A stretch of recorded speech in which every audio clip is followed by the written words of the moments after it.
That's like Twitch level shit right there, man. Hey guys, it's the 7th hour of the broadcast. I hope you're here to talk about some intense potato salad talk now. Potato salad. Okay, guys, what's up? We are live, and welcome to another edition of the PlayStation BRAHcast. What's up? Yeah, wah, wah, wah. Let's get the introductions out of the way. So, Kratos. Hey, everybody, it's your boy J-Dub, a.k.a. Kratos, the god of PlayStation. And I'm here once again with my man, PlayStation Brah. What's up, bro? And the panel. And we're gonna bring that heat tonight. So, again, it's great to be here. I want you guys to hit that like and subscribe button, sit back, chill out, and let's get it going. Nice. Damn, he's so good. He is like, it's like me being some bummy director, and he's like Steven Spielberg walks out there. Hey guys, what's up? E.T. Remember? No. You go home. Hey guys, what's up? This is KravenGod. I'm just KravenGod. I'm probably the biggest PlayStation fan with a bigger gamer score on Xbox than most Xbox fans. So. I'm just here to lay down what little knowledge I have. Nice. All right, and I guess I'm the special guest this week. Yeah, been trying to get this shit going for a couple weeks, but your boy Tony is here, man. You may know me as Toxic Tony on fucking Twitter, according to the Tony the Pony, Toxic Tony, all that shit, man. But yeah, man, I'm glad to be here with the fellas. You know, KravenGod. I think the first time we're like talking, like actually talking, not just on Twitter. You know, this is actually the first time. What is up, my brother? Not a lot, man.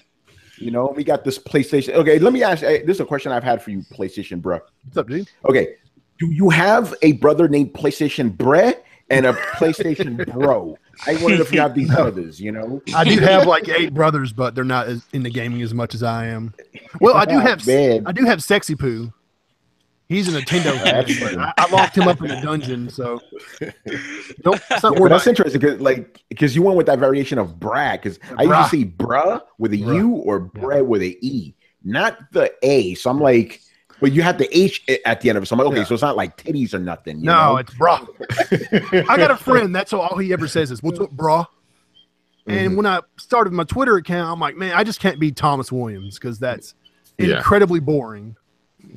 So I'm like, PlayStation guy, nah. I want to have fun with this. And my friend Trey was texting me that day. He's having some girl problems, and so, man, bro, I don't know. I'm like, oh my god, the PlayStation Brah. It's almost like a character. It can be this character that just loves PlayStation, but slowly it's just me. You know, I love video games, and in particular, I'm a huge PlayStation fan. So. PlayStation Brah, man, there you go. And I love how you've like incorporated that into everything. You know what I'm saying? The website, the website, everything. It is fucking amazing, man. So props to you, props to everybody here, man. Ready to have a lot of fun tonight. Hey, Tony's cool, okay? I went to PSX all scared. I'm like, man, what am I doing here? And then Tony found me and came to me, okay? Nice. It was like, dude, I gotta come see my PlayStation Brah. I was like, oh my god, I'm gonna meet Tony. I'm so nervous. Man, ain't nothing to be nervous about, man. I'm just a guy, you know what I'm saying? Well, I'm going to tell you guys, I was going to go to PlayStation Experience last year. And at the last minute, I canceled everything because it was just going to be me. You know, I'm just going out to the West Coast all solo by myself, don't know anybody. And this is before the whole YouTube thing came along, you know. And, man, I sure hate I missed it because everybody I know now, you know, through YouTube and Twitter and everything like that. It's, this year I'm going to go. So I'm definitely going to hook up with you guys. Me and PlayStation Brah already, have plans to go stay here and go do this and go do that and get the whole experience and stuff like that. So this is going to be my first year. Yeah, man, there you go. Nice. It's funny you mentioned that because when I went to PlayStation Experience last year, I literally went at the last minute. So I did go there by myself, but within the first day, that's it. Met some of the crew, As a matter of fact, my biggest buddies at PlayStation Experience was Erica, you know her, Eric Cutts, and her husband, and Kenny. Those were like my main people. But I met a bunch of other cats, like Mr. Official, met him for the first time. PlayStation Brah, and a couple other cats, you know. Well, so basically, my point is like, go to any of these conventions, you're gonna find friends, man. Very easily too, you know. Definitely. You know, I didn't realize I took a picture of Erica and Kenny with Shu until 5 minutes later. I'm like, man, where have I seen her from before? And I was like, oh, it's that Erica girl from YouTube. Nice. That was kind of cool. Well, I think I've told this story before about how I got the name Kratos. It was all about PSX, man. No, that was last E3. I take that back. That was last E3 when Kratos came out of the shadows. That was it. Like, I lost my shit. I mean, I was all, screaming and yelling around the house. It was just, that was it. That was the moment I became Kratos. And ever since then, I've been Kratos. That one moment. Only Sony can put on a show like that have freaking grown men crying and screaming. I mean, you guys remember PSX last year when you had The Last of Us. Oh, man, that was an epic moment. Yeah, and even when they displayed the Last Guardian, I mean, they show you these videos of people's emotions when they reveal something or they put on a show, and these are real emotions. I mean, this gaming thing goes deep to a lot of people who've been gaming, since kid. This is our life. This is what we know. Has been our joy since we were little kids. And Sony has found that nostalgia and found a way to harp on that. And I mean, they did it, man. They really did it. So I'm looking forward to this year. I'm looking forward to getting that same feeling all over again. Dude, like the feeling when you I don't know about you guys, but like this is gonna sound so fanboyish, but just bear with me, okay? When you're physically play a game and the Sony Interactive computers comes up, and it just kind of feels like, man, this is going to be special, Yeah. And then, like, if you see Naughty Dog or Insomniac follow that or Sucker Punch, you're like, oh, man, it just feels like this is going to be something epic. You know what I mean? You know what to expect. Quality is coming. Something juggernaut is coming. And the guys haven't stopped that in all these years. I mean, no matter how bad Sony messed up last generation, they were still able to fix it. They were able to repair it and come back and still get your attention at the end of the day. Yeah, I'm really hoping Microsoft get it together and they can do the same thing. Man. I'm hoping they can. I'm hoping.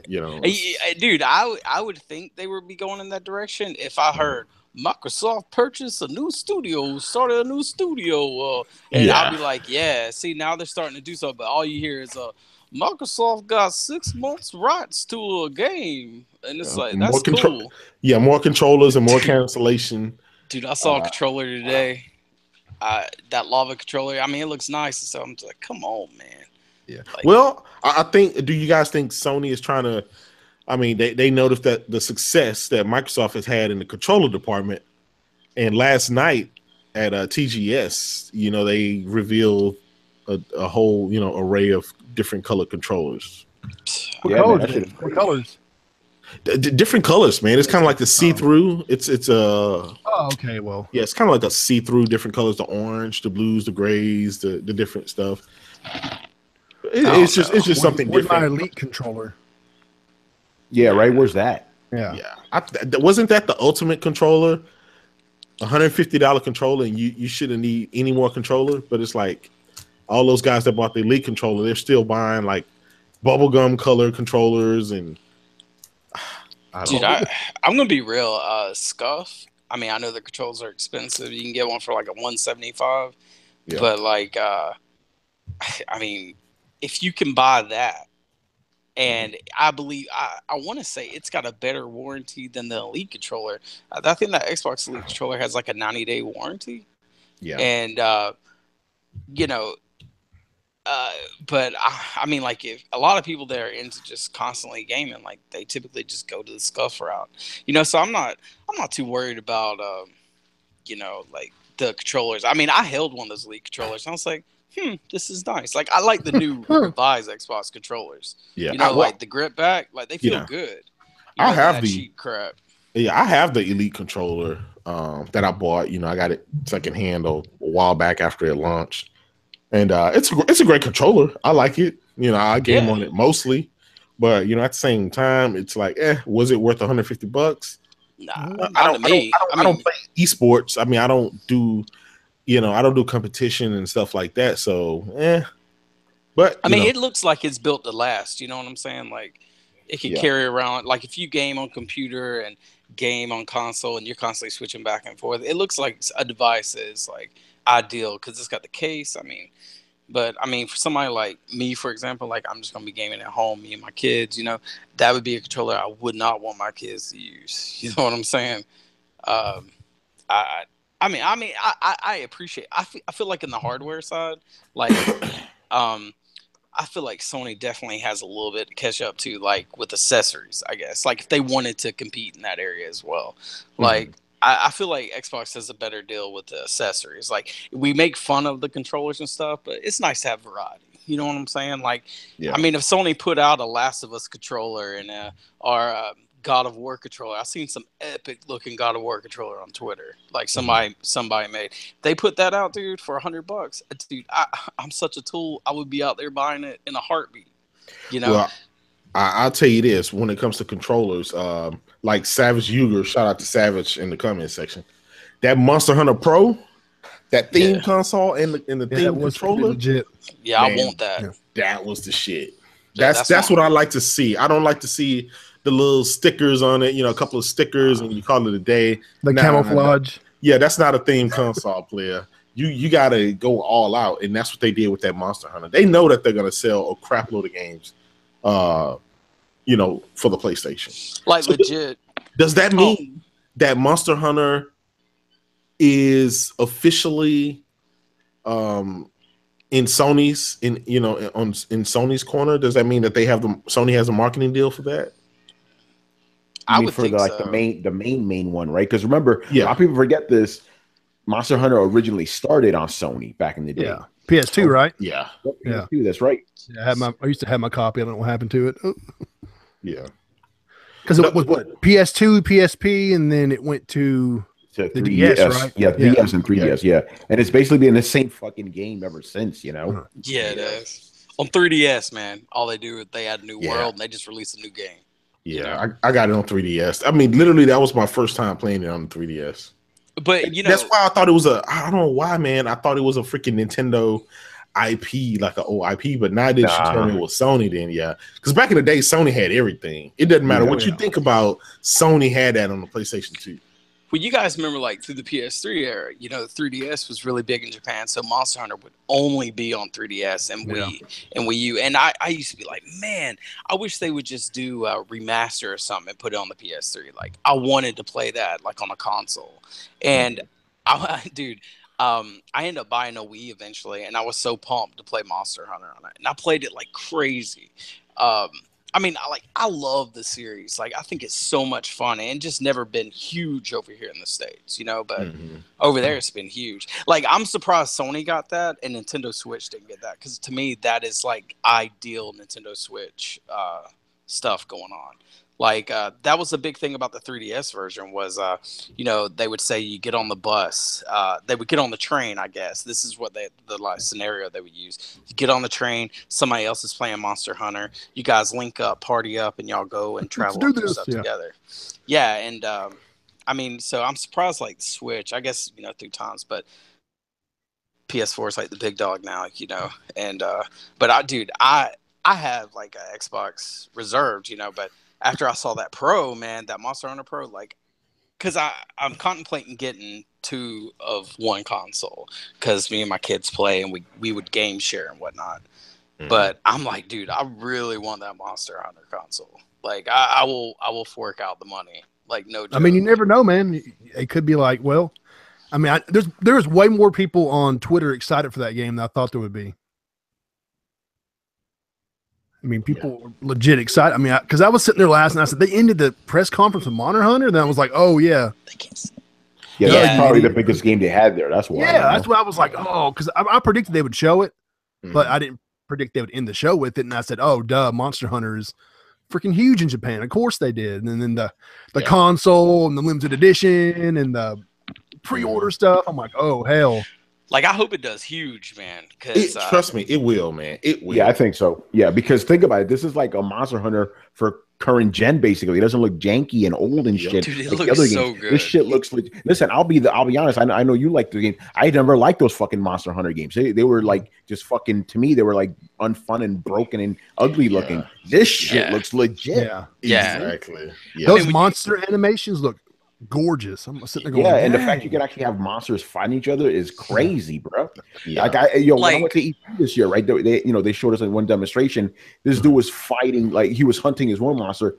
Then he has the monster chase him, and he makes him run all the way to a Rathalos nest. Then the Rathalos and his monster go at it. It's nuts, bro. Yeah. See that got me more excited just by you saying that, because I mean when you play on 3DS.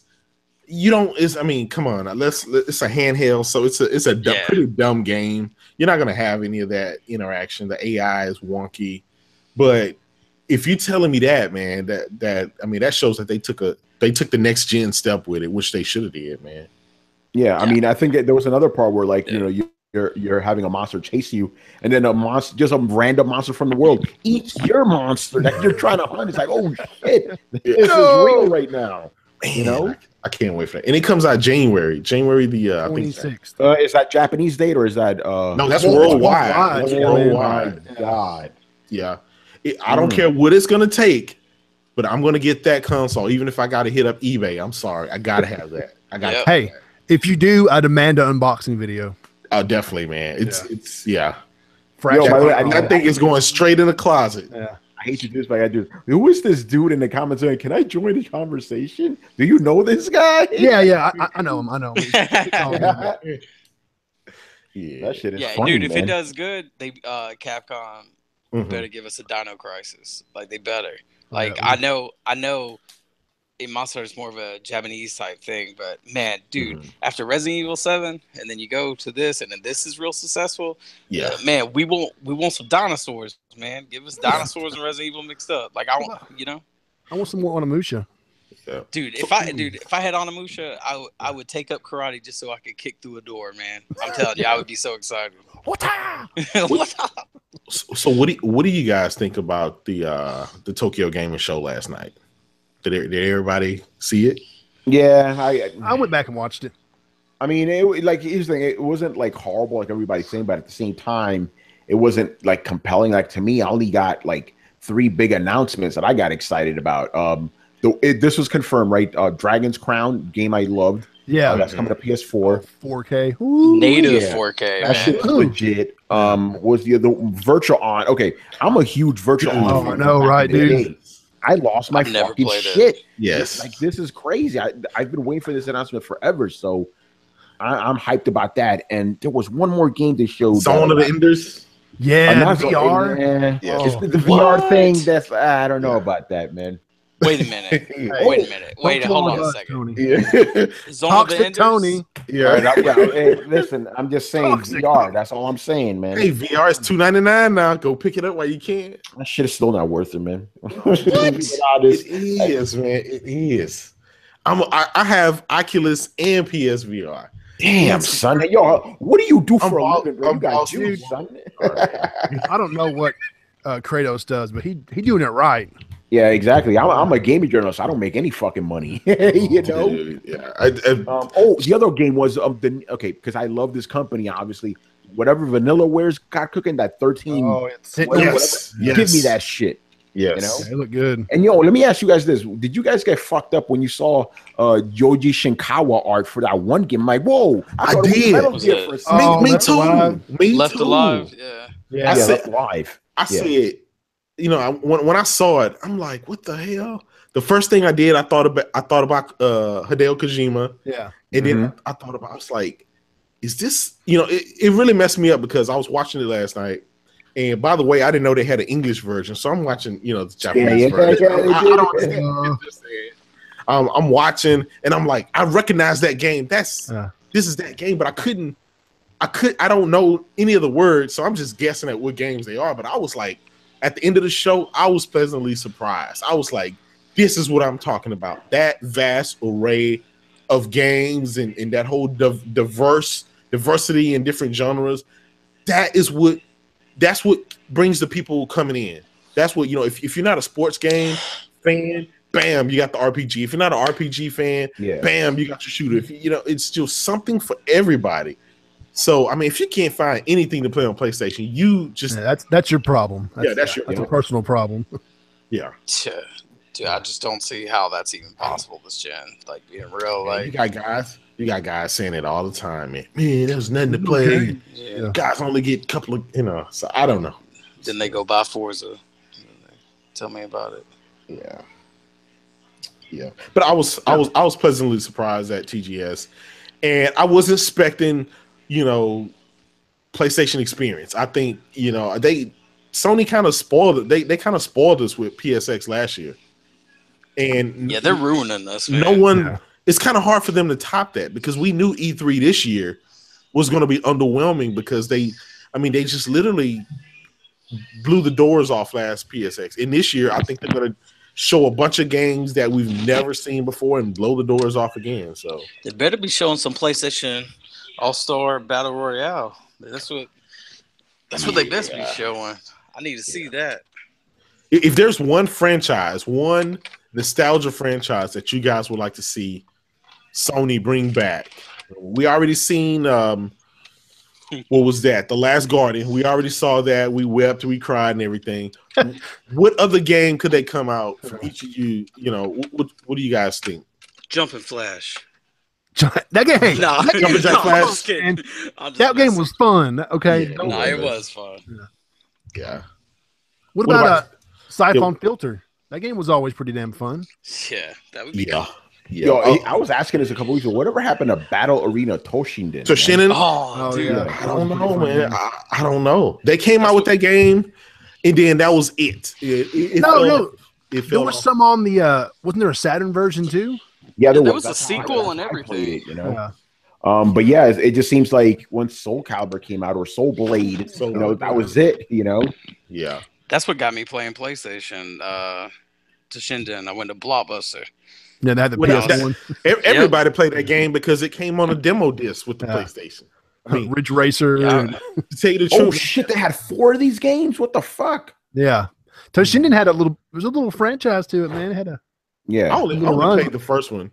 I spent we spent all the money on the system. Luckily, it came with a demo disc because I wasn't able to afford any games for a freaking whole year.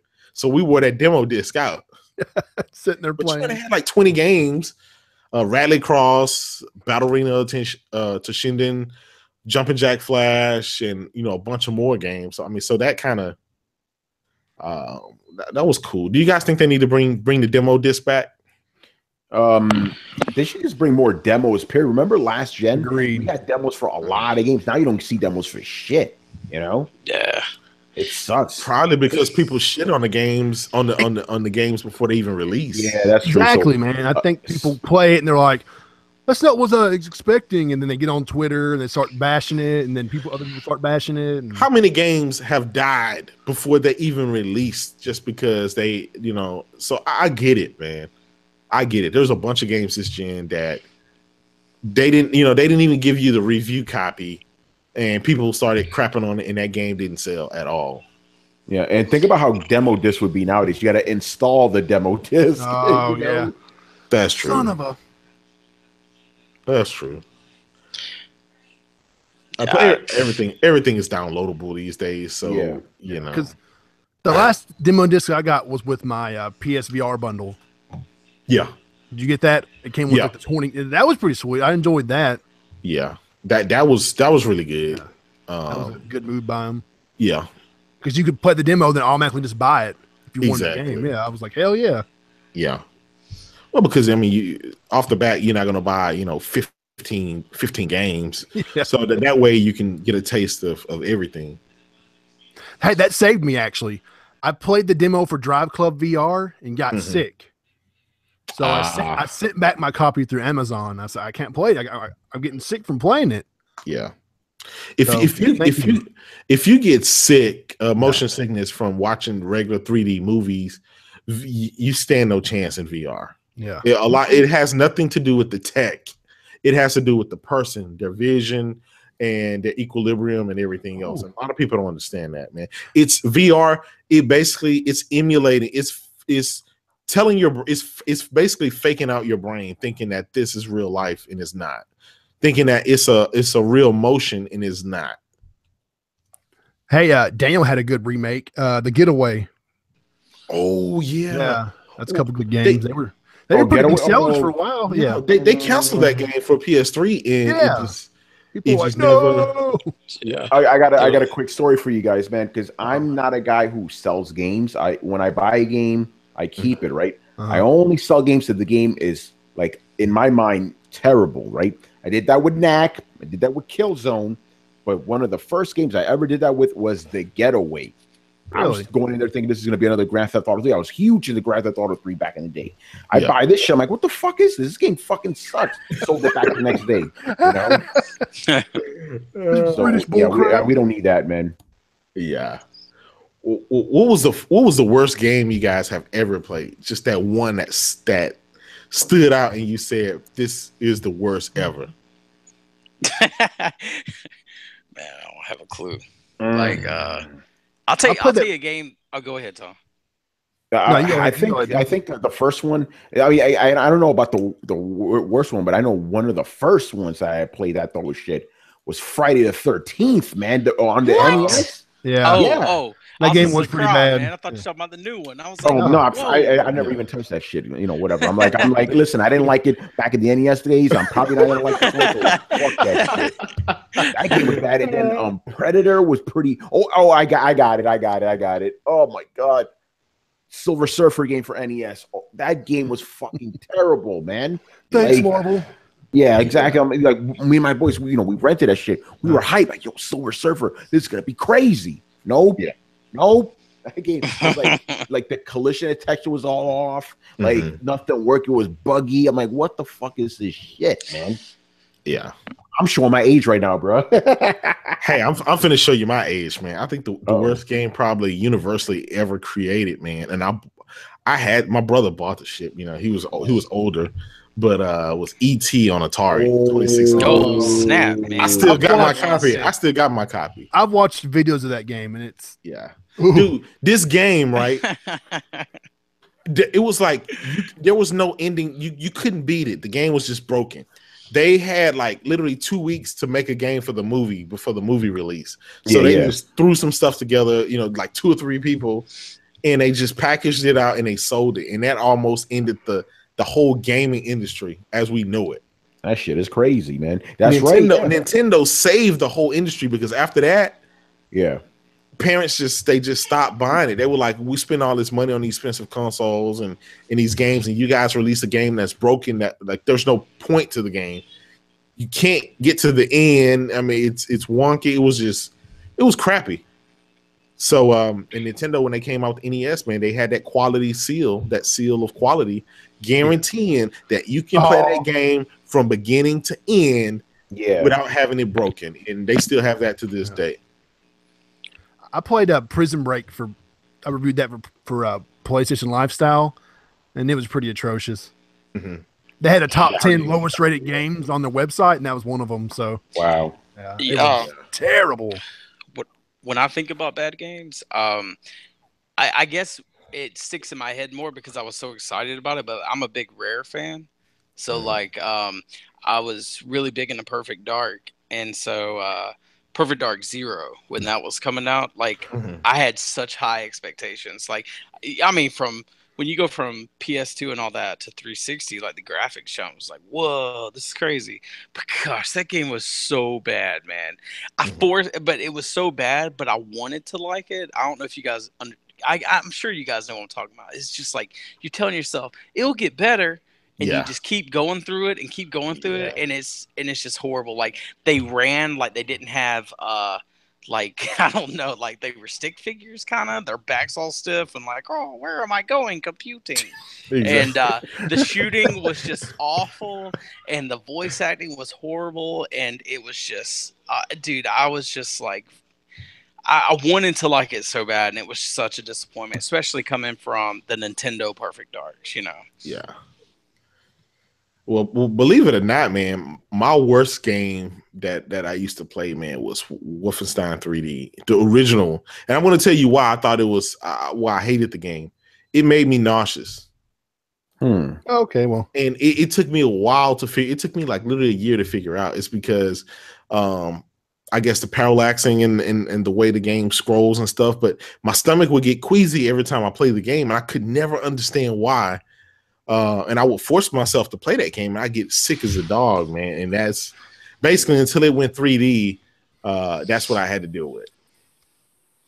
Oh man. 3-dimensional games, like it saved your life. I'm telling you, like playing Wolfenstein back in the day on PC or Doom, those tight corridors, I just want to throw up all over a monitor. Yeah, like, damn. That's back then. That's before we knew about refresh rates and crap like that. That really mattered to your vision and to the way you feel. You know. Yeah, they didn't do all that testing back then. You know, they were like, "Oh, it's done. Let's push it out." It's just like, "Oh man, everybody's projectile vomiting." If there's bugs, oh well. Sorry, guys. Well, the worst game ever created, I guess, is probably going to be universally was the NBA Live. Was it 11? The one with the Bynum, the Jesus Bynum.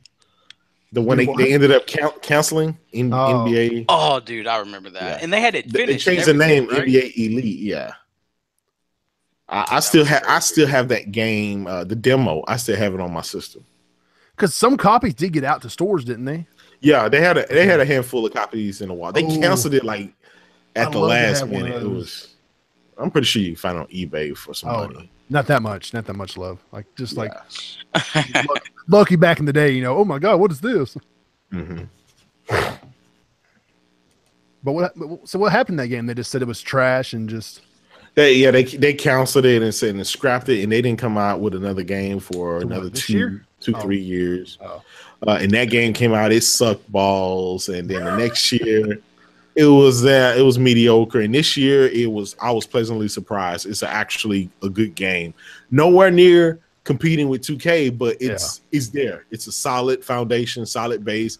I can play it, enjoy it.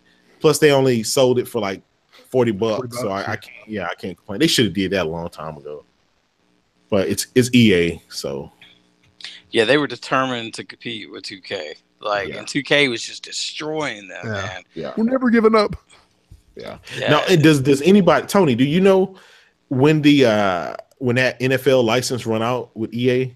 Because man, I have absolutely no idea, man. I'm just gonna be honest, bro. I don't pay attention to that shit. I'm not a sports guy at all. So that's okay, but but you would think because remember, the reason we keep having the same game over and over again is because there's no competition. You know what I'm saying? Yes. So it would be beneficial to gamers. Yeah, exactly. Because remember, back in the day, they used to have a ton of fucking football games. Yeah. The shit I liked back then was Tecmo football. You know? Tecmo Bowl.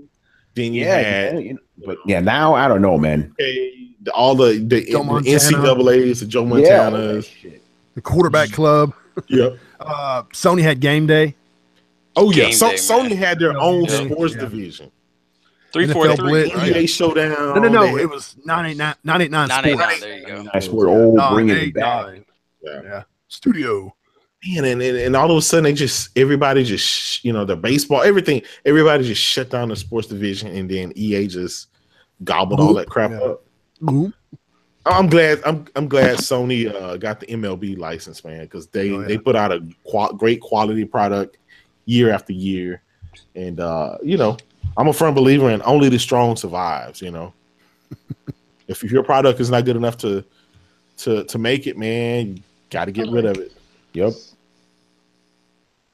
But hey, Tony, you're here tonight. You're the special guest, and I was just kind of wondering, man. You are a legit gaming journalist for Geek.com.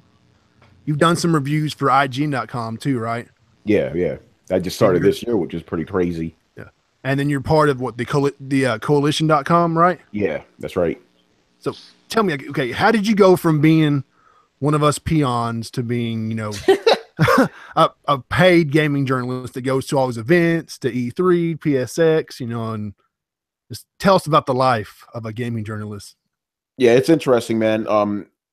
there's no like one, like there's no origin story that's like universal for everybody. Everybody has a different way of how they got into the industry. So with me, like it all started in like 2010, right? On a fucking blog, right? It was me and my boy. It actually got to go back further. For years before that, my boy Emilio Lopez, who's also my co-host on Throwdown, he was like, "Yo, Tony, you play a ton of games. You need to write about them."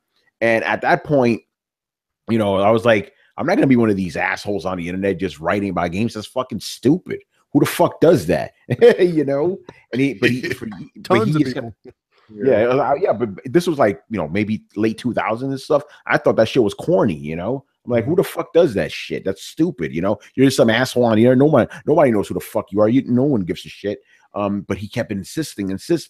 And then one day, like around like late September, you know, like 2010, he was like, "Yo, I'm gonna start my own gaming website, gaming blog." He's like, "You want to join me?" I'm like, "I don't know, man. One asshole doing this shit is kind of stupid, but two assholes, two of them, yeah. Why not? You know, fuck it." So, after that Comic-Con of that year, that's when we started. It was called Cool Stuff, the blog, right? And even though it was mainly about video games, we wrote about whatever we wanted, superheroes, comics, everything, right? All the, you know, all the same shit you see me talking about on Twitter all the time, right? Yeah. Right. And it was interesting because, right, you know, before that, I really started getting into, I call it like the online gaming community. I would say around 2008, early 2008, when I got my PS3, right? That's when I started going online. And, you know, obviously you still had your IGNs and, you know, Kotaku or whatever, but the shit I gravitated more towards were like the independent guys, right? I found out about dudes like Hip Hop Gamer, Torrance Davis, Dual Shockers, all these cats. And I was like, oh shit. These guys are like me, you know, and I'm just going to be honest right now, just being real. All these big guys back then, they were all a bunch of white dudes, right? So it was cool for me to see, like, you know, Latinos and black people and shit doing this. I'm like, you know, people like me, basically. I'm like, this is fucking awesome. So I started following all these cats, and I remember, like, 2009, right? I was really hyped to go to Comic-Con because I wanted to like run into Hip Hop Gamer because I knew he would be there, right? But unfortunately that year I got really fucking sick. I had to be hospitalized, right? So I couldn't make it. And yo, my doctor was crazy, like, because I forgot what it was. It was like an infection or something. Like on the last day, he's like, "Oh yeah, we're gonna discharge you. Go to Comic-Con if you want to." I'm like, "Bro, I'm too fucked up right now, man. I can't be going," you know. But the next year, and I actually did run into Hip Hop Gamer back then, and I wasn't a journalist or nothing. I was just a regular dude. This guy showed me mad love, and I'm still friends with this guy till this day, right? So, we wrote and shit. We just wrote, you know, a bunch of stuff for years. I used to post my shit over up on N4G, right up until they were like, "Oh, you're a blog. You can't be on our site." You know, fuck N4G, by the way. How dare you? So that kept going and going for a while, and then my man Torrance back in those days. I don't know if you guys know Torrance Davis. He does the Video Game Warzone. Video Game Warzone is like a precursor to every fucking podcast. This one, mine, everything. Like those raw, real podcasts. Like basically, if you like Weapon Wheel podcast, the Warzone was doing that shit in 2007. That exact same crazy shit. So he was running this site called the Bitbag, and I used to the Warzone. Oh, yeah. So the Warzone was like my okay. Yeah. So Warzone was my favorite podcast. I listened to it every week. That one and the Dual Shockers podcast were my absolute favorites, right? But Torrance was like, "All right, I'm gonna leave the bit bag behind and I'm gonna start something new." So I'm looking for some writers. And at that point, I'm like, you know what? I kind of feel pretty confident in my writing skills and shit. Let me send Torrance some samples of my joints. You know what I'm saying? And then he got back, you know, I emailed him and stuff. He replied, he was like, "Yo, what the fuck is wrong?" Because he knew me at that point. He's like, "What the fuck is wrong with you? I didn't know you wrote. I would have had you on the bit bag, motherfucker." You know, man. So then, you know, he told me that the new site he was running was going to start what's called STFU and Play, shut the fuck up and play, right? And the whole like philosophy of that site was like, because motherfuckers talk so much shit, just shut the fuck up and play your games, you know? Facts.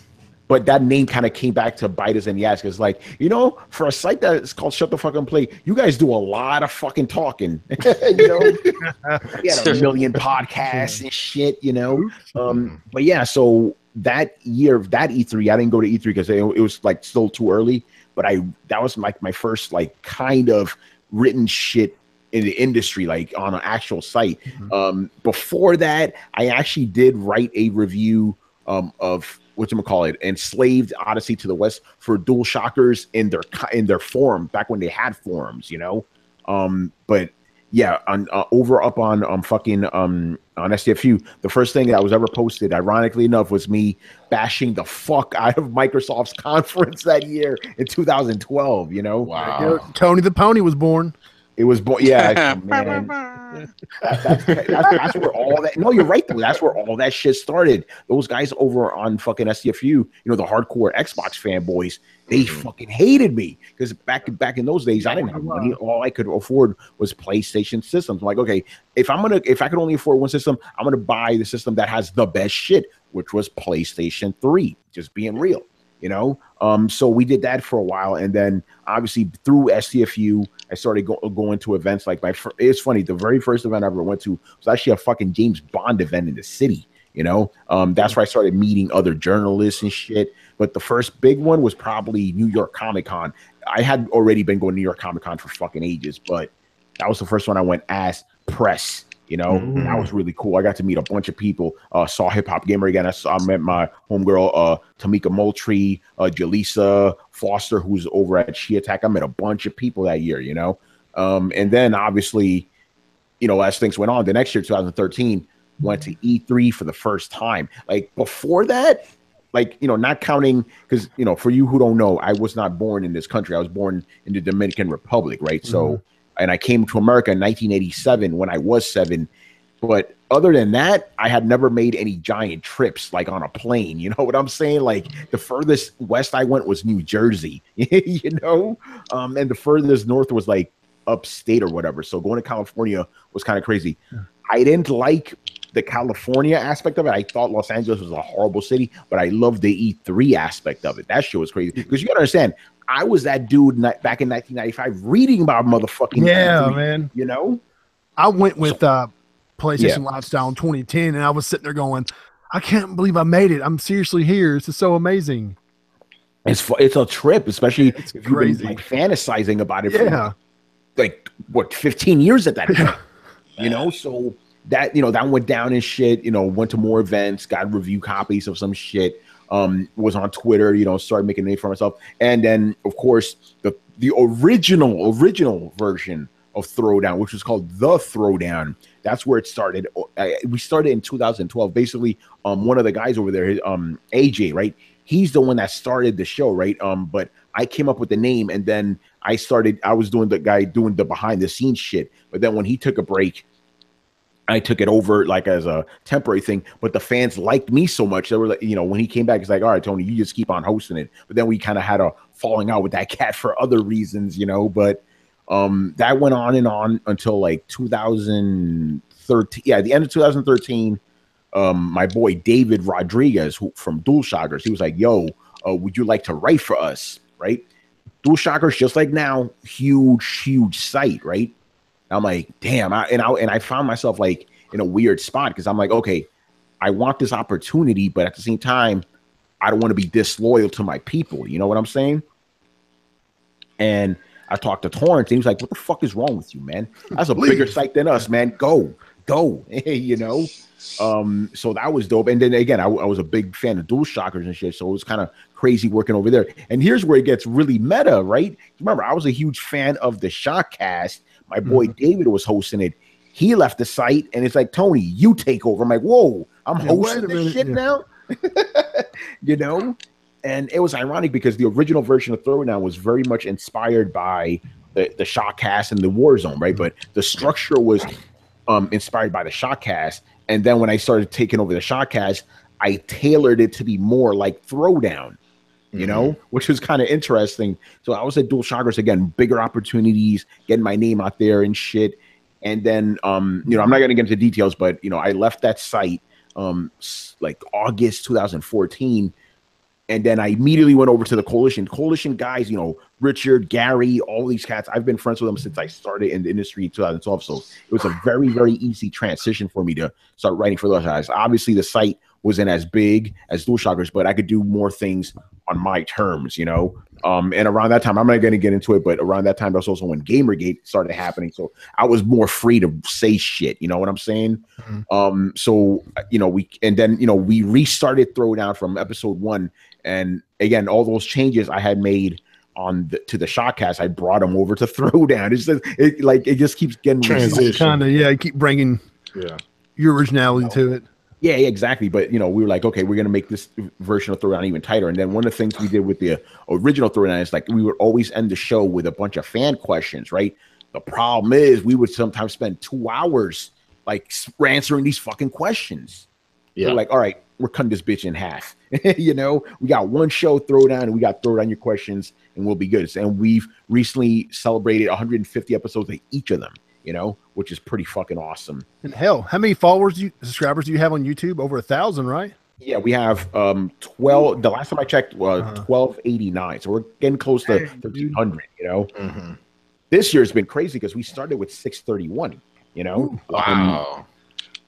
But I'll get into that a little bit. So yeah, so it was at Coalition. I'm still part of the Coalition. Actually, never really left. But at the end of 2015, I would say around October or whatever, right? My boy Jeffrey Wilson, another one of these cats who I had known from the industry since I started, right? He was, he's a senior editor over at PC Mag. He's like, listen, my editor is looking for some freelancers to write some shit during the holidays. Are you down? I'm like, hell yeah, I'm fucking down, So I started talking to her, and then she put me in touch with the editor for Geek.com, and they were like, okay, because remember, Geek.com, PC Mag, and even IGN, they're all under the Ziff Davis umbrella, right?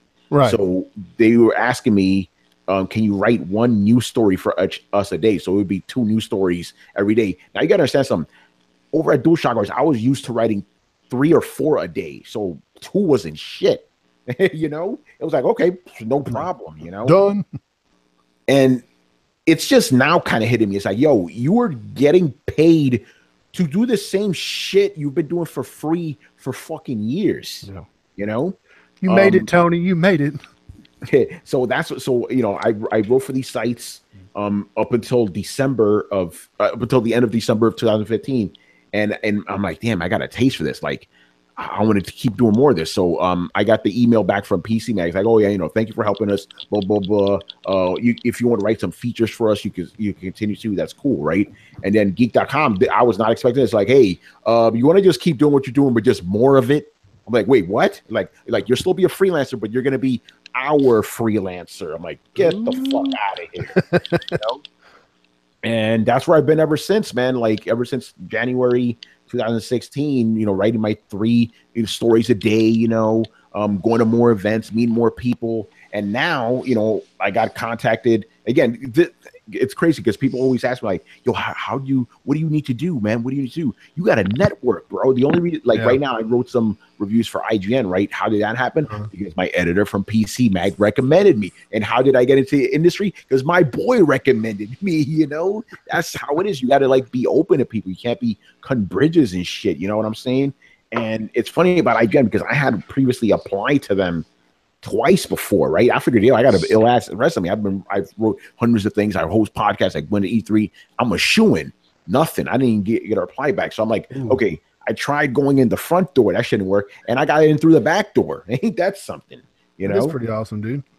And it's funny with the IGN thing when they asked me, like, oh, do you want to do some tech reviews? I had never reviewed tech in my fucking life, but I wasn't going to say no to that shit. I'll learn, But yeah, so that's my little truncated origin story, man. I guess the lesson of that shit would be like, if you really want to do something, really want to do it, don't fucking stop, man. You know how many times I wanted to quit this shit when I wasn't making no money off of it? I wanted to quit plenty of times, but I kept it going, bro. I kept that shit going, and look where I am now. I'm not saying I'm like the greatest fucking success story of my life, but I'm doing something where I can wake up every morning and I'm like, yes, let's fucking go. I wake up on Monday morning feeling happier than a motherfucker. And how many people can say that about their job they work right now? You wake up Monday, oh, I get to go play in the mud. Oh man, I'm so excited. Or I get to go sell hamburgers to delinquents. It's most jobs people don't love. So yeah, man, congratulations. I'm glad you get to do what you love, dude. To be able to have a job. I mean, it's really not a job. It's like, you know, dude, that's like the ultimate thing. Yeah. You love gaming. I mean, we all been playing since kids, so this is just a continuation of everything you always loved and knew anyway. Yeah, pretty much. You know, I mean, don't get me wrong. There's still some sacrifices. Like, let's say I want to play Persona 5, but I got a review code for another game. Persona 5 needs to go on the back burner for a little bit. You know what I'm saying? And obviously my platinums have taken a big hit, you know, because before I got into the industry, right? And I'm talking about even as a not paid guy, I had gotten like 48 platinums in the span of 4 years, right? Yeah. I've gotten like 16 within the last 4 years after that because I'm busy playing games. Because basically now, as soon as I finish a game, got to move on to the next one. Got to move on to the next one. I got no time, you know, to just sit with one as much as I would want to, you know. But that's a small little price to pay for getting to play shit beforehand. Like, you know, I was telling you guys off air the shit I'm going to do tomorrow, which is going to be fucking dope. You know, exactly, and little things like that all the time, man. And then, you know, this year I'm going to be going back to Comic-Con as always. Comic-Con is a, you know, my favorite in the sense because I don't have to pay for hotels or a flight. It's in fucking Manhattan, you know. Just take a bus over there. I'm chilling. And then I'm going this year when I met you, PlayStation Bro. Yo, what do I call you for short? By the way, I'm not trying to say PlayStation Bro the whole night. Just say Brah or Okay, Brah's Brah. fine. Yeah. Yeah, because like when I met you, when I went to that PSX, I just went there as just a regular dude, but this time I'm going as like, you know, as a journalist. So hi, I'm Tony. Cool. Yeah, that whole thing was nice, by the way, because I'm like, okay, I'm a professional writer, but I'm here just chilling. This is awesome. Yeah, I remember we met and you had to go meet one of your friends, and you walked off, and I was in line for the gear store. Yeah. So we turn around the corner, go down this way, and you're like standing right in front of the line. I'm like, hey, Tony, man, there's like 50 people behind you. You're like, oh shit, I'm sorry. Yeah, that shit was funny because I remember, I think you and I were like DMing each other or whatever, right? Trying to find each other. Where you at, man? Where you at? Yeah, but at that, I don't think I knew what you looked like at that point. Yeah. So I just went, you just said you're by the merch booth. So I just went to the merch booth and then you like, hey, Tony, what's up? I'm like, oh, what's up, bruh? With your tall ass. Yeah. This motherfucker was huge. I was not expecting that shit. Holy crap, it's Bigfoot. You know, that shit was awesome though, man. Yeah, so that's that. Obviously going to be going back to E3 next year. And yeah, man, you know, like I said, it's like on the one hand, you know, I'm doing this obviously because I fucking love it. But the other hand, there's a lot of people that are like looking up to me. I don't want to let them down. You know what I'm saying? So I'm always trying to do my best, you know. Now, obviously, you know, the only kind of drawback, the real drawback of like getting to what level I am right now, and I know it's just going to get worse. And you guys know this already. These motherfucking fanboys are always coming after me. You know what I'm saying? They're like, oh, this guy's a journalist. He's fucking biased. He's like Sony. No, there's a difference, you dumbasses. I prefer Sony. That's my shit. But I own, now that I have money, I own everything. You know, no real gamer is going to say, no, I don't want that system. Any gamer that says that is a faker. I'm just being real, you know. There's a lot of fakers out there, though, Tony. Yeah, a lot. And, you know, and of course, you know, the other thing that gets me in trouble is, listen, I'm Dominican. I'm an instigator, so I like to poke these dudes too. Troll. And you got to understand, like my mentor was Torrance Davis. We called this dude Trollins Davis for a reason. He taught me the art of trolling, you know. But it's all good, man. I'm having too much fun to give a fuck what these little peons have to say. You know what I'm saying? So. Yeah, man. That's my little origin story right there. So I guess if you want to ask me any other questions, shoot them my way. What are some common misconceptions about your career? Like, what's something that we might be like, oh wow, Tony gets to do this, but in actual reality, it's like, no, dog, it's not that way at all. Yeah, I'm gonna start with the misconceptions I had. Right, there's a couple of them. The first one, and this is actually kind of timely compared to what happened a couple weeks ago. Right, first misconception is every video game journalist is amazing at video games. Yeah. Nope. Cuphead. Yo, I had my eyes open, son. I've told this story after. I'm gonna tell it to you guys right now, right? I went to this EA event years ago, right? This is when you guys remember Fuse? Yes. Yeah. Insomniac game. Yeah. So the first game I go to play was Fuse. That shit was crazy because the guy walking me through it was fucking Ted Price. This dude was just talking to me like a regular person. Nah, it was insane. You know, nice. His nicely combed hair. Yeah. Oh man, yeah, and a nice shirt too. You know all that. Yeah. Shit. So he's walking me through the game, telling me what to do and all that. You know how the mechanics work, and then after that, he was like, okay, guys, let's get into a match. So I'm there in the room with a bunch of other guys. I'm like, yo, man, I'm gonna get fucking slaughtered right now. You know, like because I'm not too nice with shooting games, especially back then. You know what I'm saying? I led the whole squad, son. These motherfuckers didn't know how to jump. I'm like, huh? What the hell? So then, I leave the room and shit. Again, I'm not going to name any names, but there were some big journalists there, right? And these cats were just chilling, eating, talking, not playing games. And then the next day, they wrote about the games. I'm like, you didn't play it, bro. What the fuck? And then as the years have gone on, I've seen this shit all the time. Like these dudes, like, how do you jump? Like, yo. And then of course, like, me and my crew, or me and my other independent journalists, we're blowing through these demos and shit. Do you know how many times I've heard shit like, "Wow, it's too hard." You're the first one that's beat the demo today. I'm like, how? It's a demo. Who can't beat this shit? Exactly. I remember I went to this one Square Enix event. They were showing a demo for Rise of the Tomb Raider, right? And I blew through the fucking demo, and the developer looked at me like I had another head. And I'm like, yo, what's up, man? He's wait a minute. Yeah, I was like, he's like, you beat the demo. I'm like, yeah, I just finished telling you I got the first game, bro. So that's a misconception. Like, not every gaming journalist is nice. I'm not saying all of them. I would say, like, if I'm gonna have to put a percentage on it, 80% of us are good. We're competent. There's that 20% because some of these cats are from like publications that aren't gaming publications, like MSNBC or whatever, Forbes and comicbook.com. And there's a niche for those guys, so I get that. You gotta have you got the gamer side, but you also have to have the PR side of things.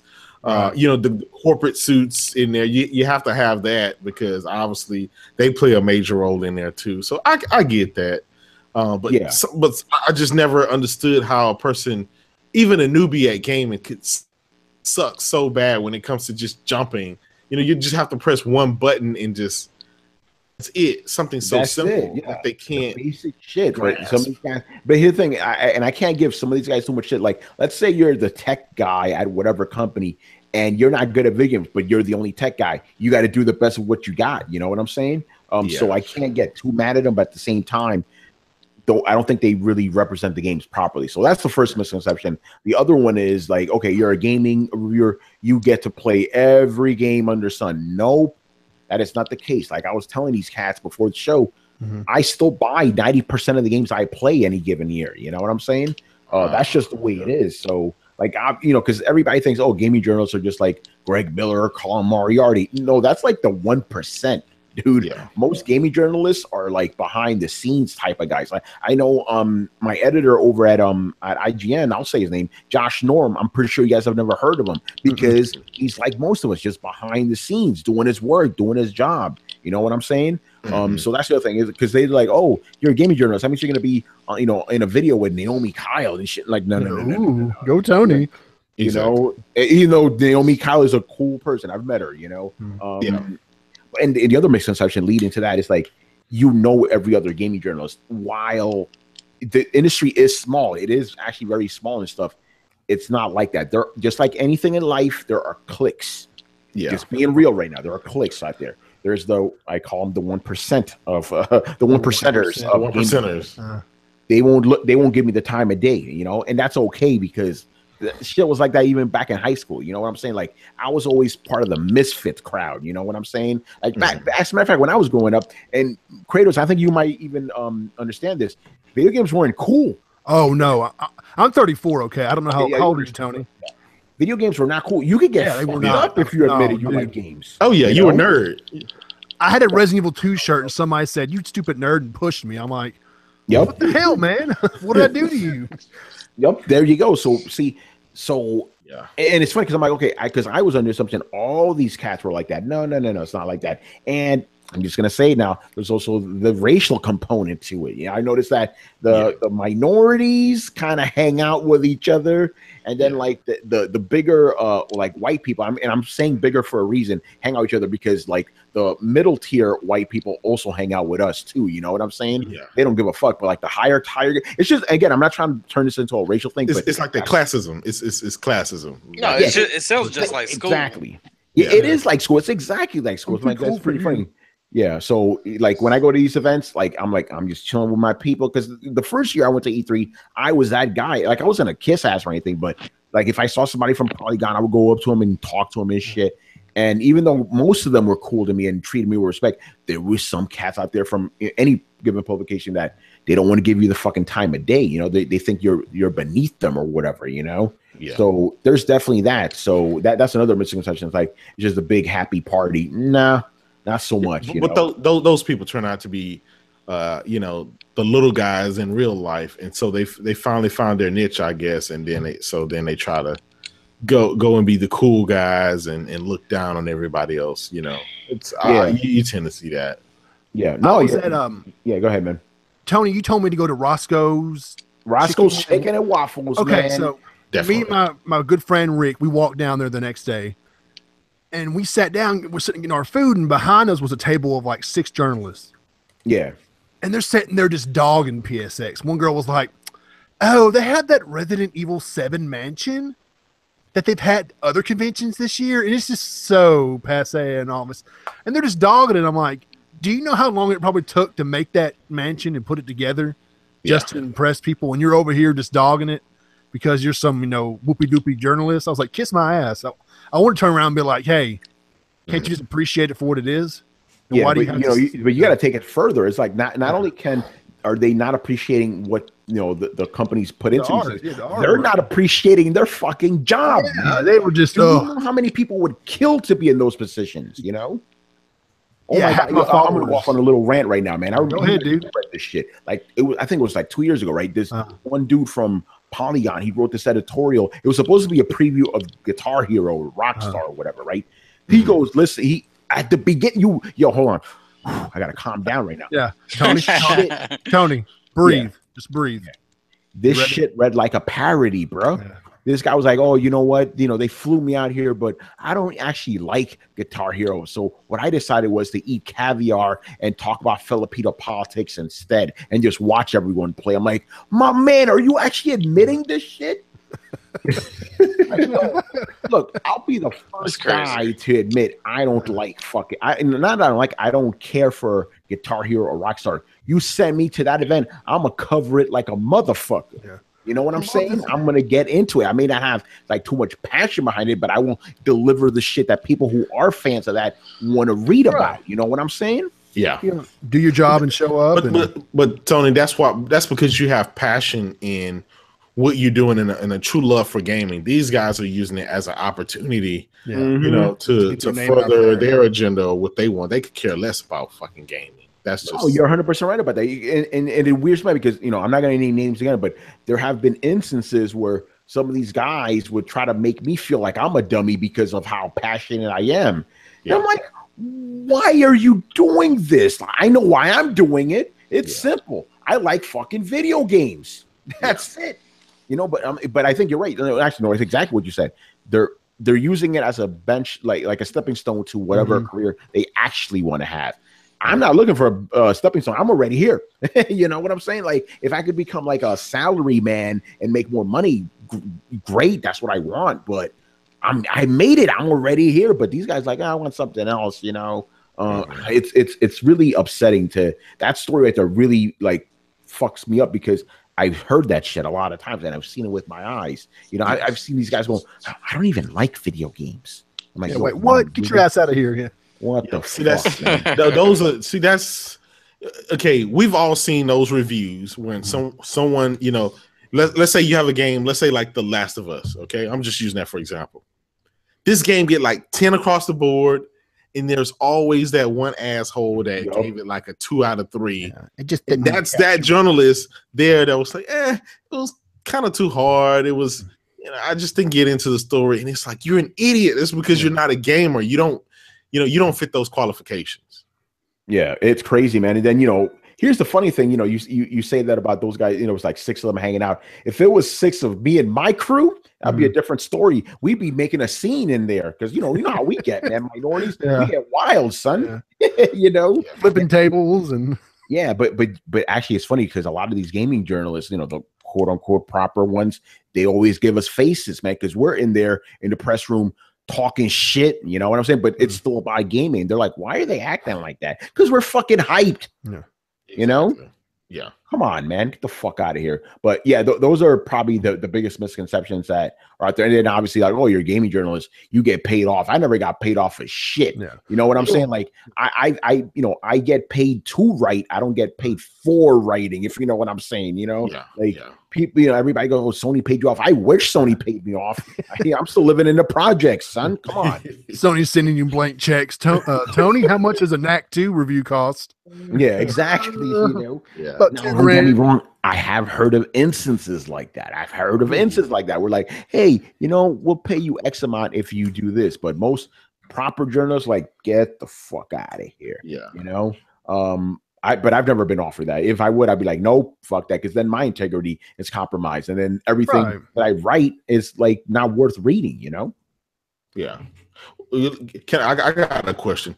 Hey. Yeah. What, as a gaming journalist and as someone who spent time around other journalists, and you've seen this industry go up and down in the different ways it is.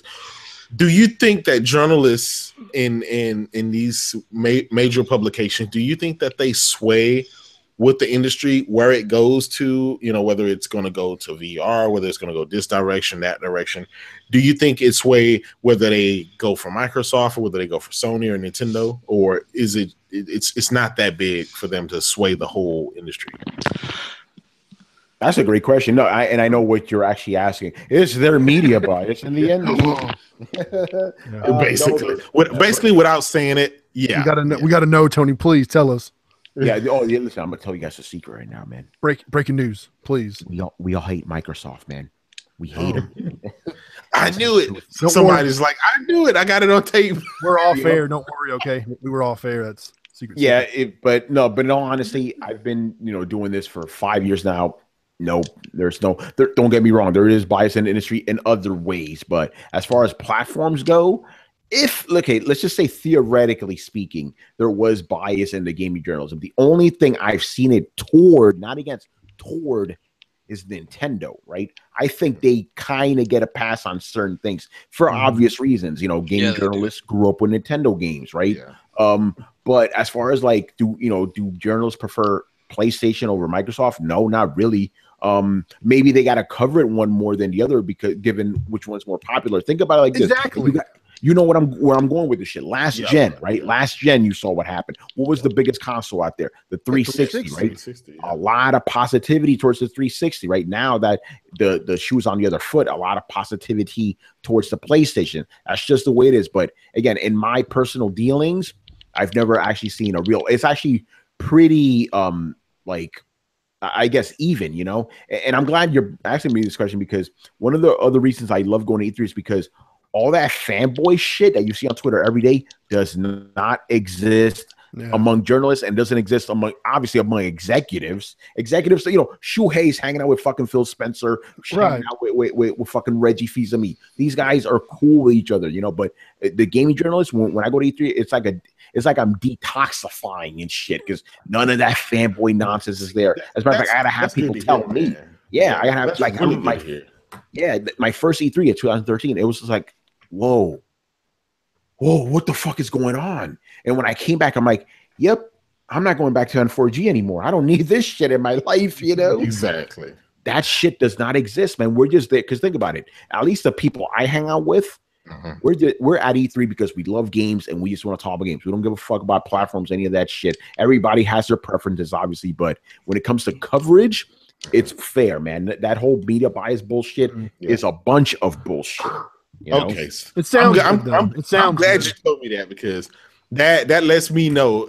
It confirmed what I already knew, that all of this console war BS is only for Twitter and YouTube. It's only for views. It's only for competition, but the masses out there don't care one way or the other. At the end of the day, it's about games. And I mean, to tell you the truth, the bulk of the people own all the platforms anyway. Yeah, pretty much. Okay. But you said it right there. If you get a group of gaming journalists together, you're not going to hear any of that bullshit. You're not going to hear any of that bullshit. It is talking about games. I'm talking about like passionate journalists, not like bullshit journalists. By the way, I do want to quickly bring this up, right?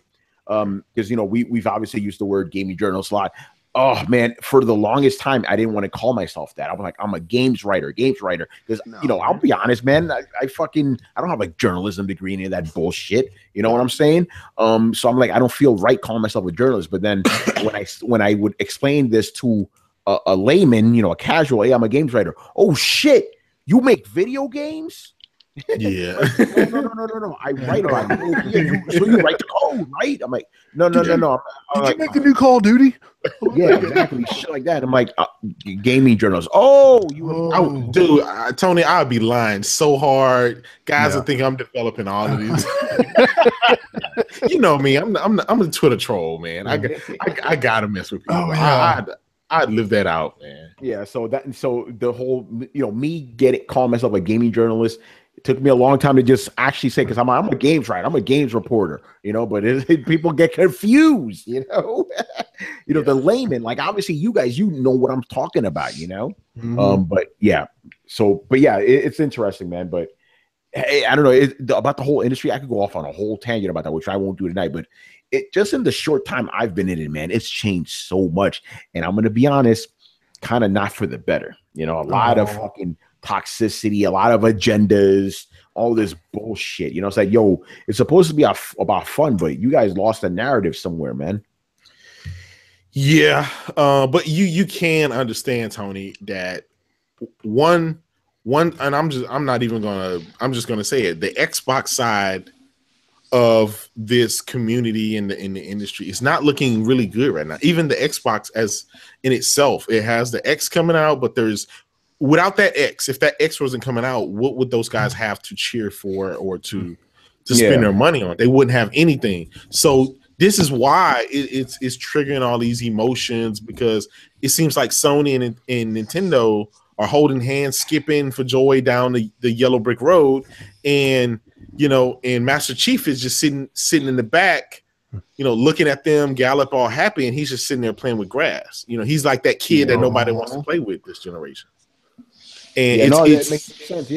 Yeah, and it's so I get it, man. I own all the consoles, of course, but at the same time, even the most diehard Xbox guy have to admit that it's not been good this generation for them, and they can't see a bright future. And how do you see a bright future? What Nintendo and Sony do, they show you all these freaking games, what you have coming soon and what you have coming next year and the year after. So you know that your investment is good for at least another 2 to 3 years. Yeah. Xbox, you can't see a month in front of you because it's all the same stuff that should have been launched 2 years ago. You know, but you get some powerful hardware at the end of the day, you know, but I don't know, man. I don't know, but it's, you know, as a gaming journalist, you know, I like to ask, you know, I'm not a gaming journalist, but I like to ask gaming journalists this. I like to ask them these questions, you know. I mean, behind closed doors, when you guys are chatting, I mean, what are people talking about on the Xbox side? When you go to these shows, you see all these PlayStation games, all these Nintendo games, and then you see like Voodoo Vince and Halo Wars 2 this whole year. Phantom Dust.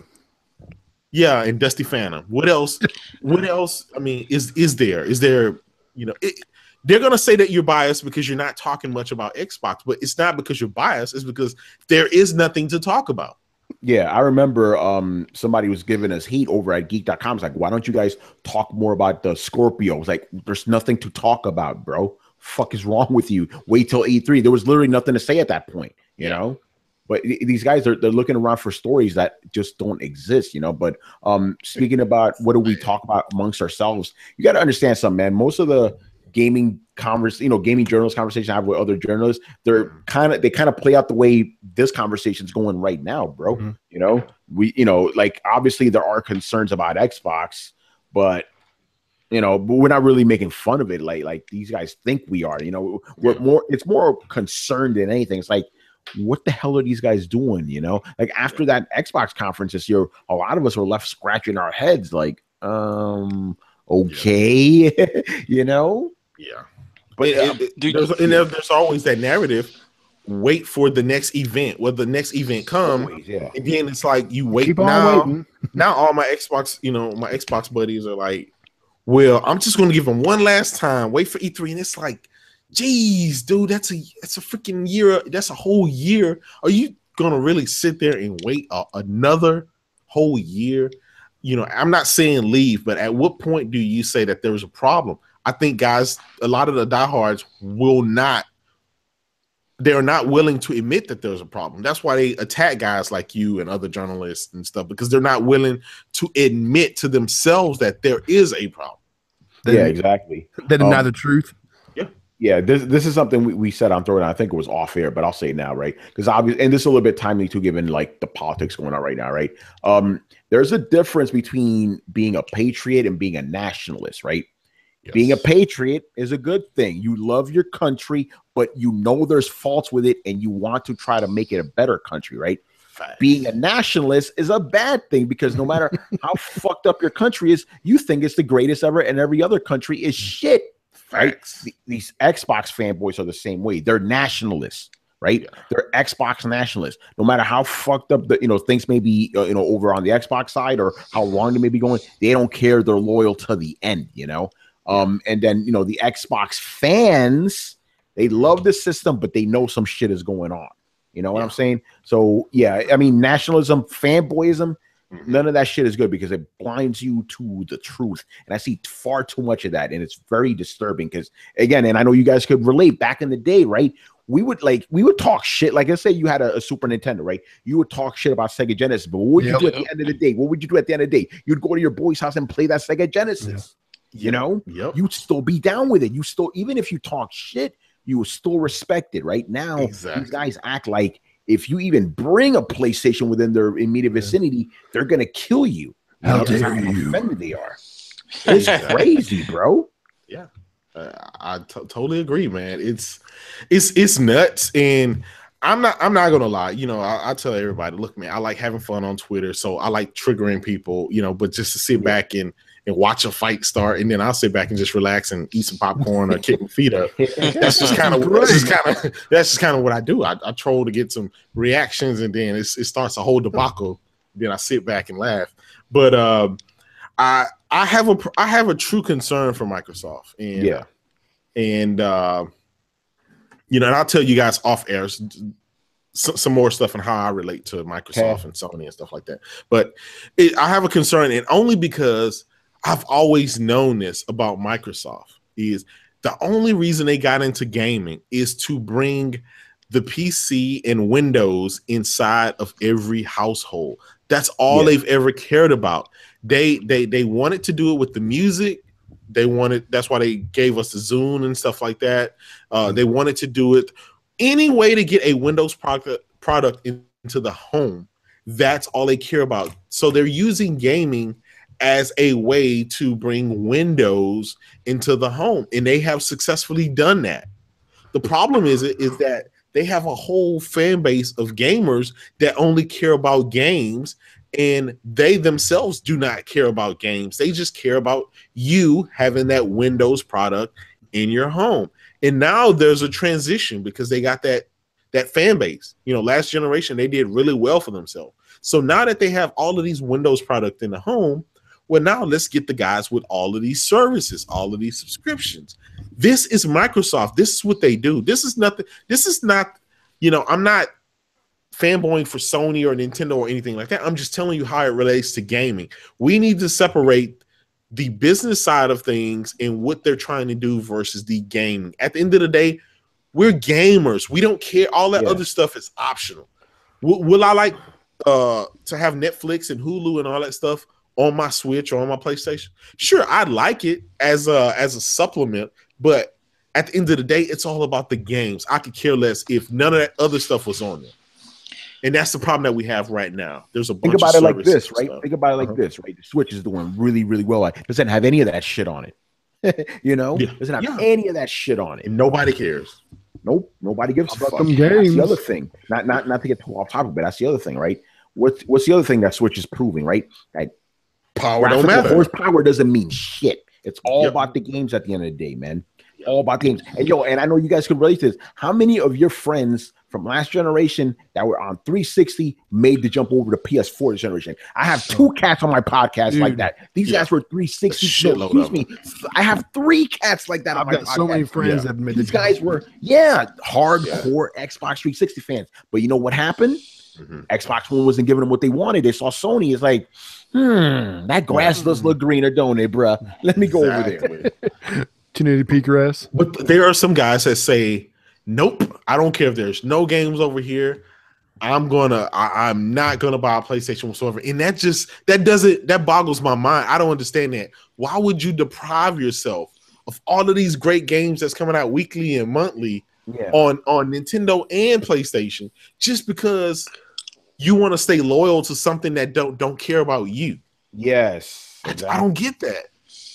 And I honestly think if the fan base will rise up and just give Microsoft an earful, hey, we enjoy the controllers, we enjoy the services, but man, we need these games because you're not producing what we want, and you can't keep asking us to spend all these different $500, every couple of years, and you're not giving us what we want. I think then Microsoft would be like, okay, well, we get it. Let us start opening up some more studios. Let us start doing this and doing that. And until then, man, I honestly think until that happens, Microsoft is going to walk around and think nothing is going wrong as long as they're hitting those budget milestones and all these user engagement numbers are good for the investors. And as long as they're making money on, all these services like EA Access and Game Pass and all that stuff, they're not going to. Why would they go and invest in other studios and other games? Why? Yeah, here's the funny thing. They're making the same amount of money. Yeah, because you said these guys need to tell Microsoft what they need, right? Here's the thing: Microsoft listens because obviously, what happened this generation? We want power. We want power. We want power. So they gave them power. Maybe they should have asked for games.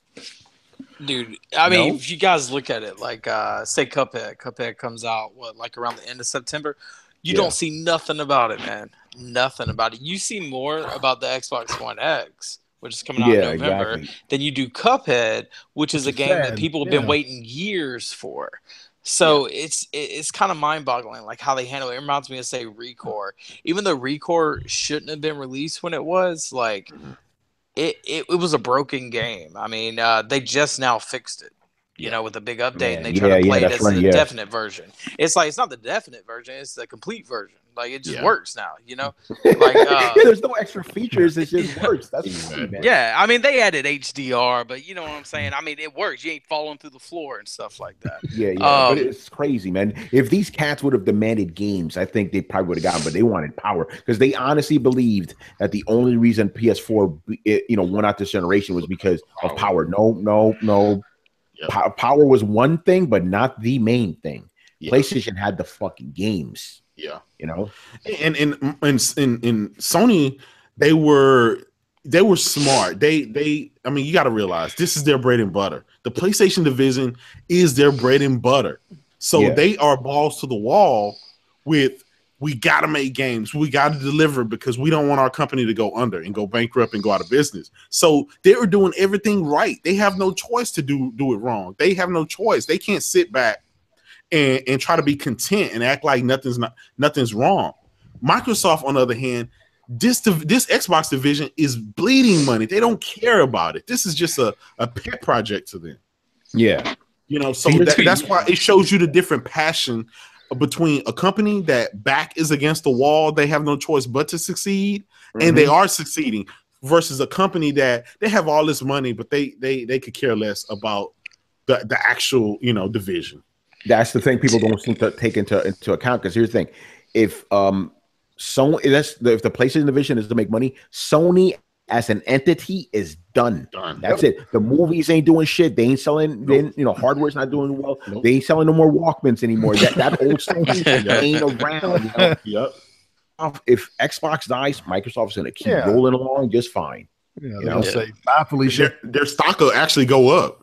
it probably would. You know, it probably would. You know, I mean, Sony's doing so good this gen. I mean, dude, they released a VR. Like, that's expensive equipment. And they And were they broke. tried to- Remember, they were dude, broke. yeah, They were selling yeah, buildings. so They broke. couldn't afford it.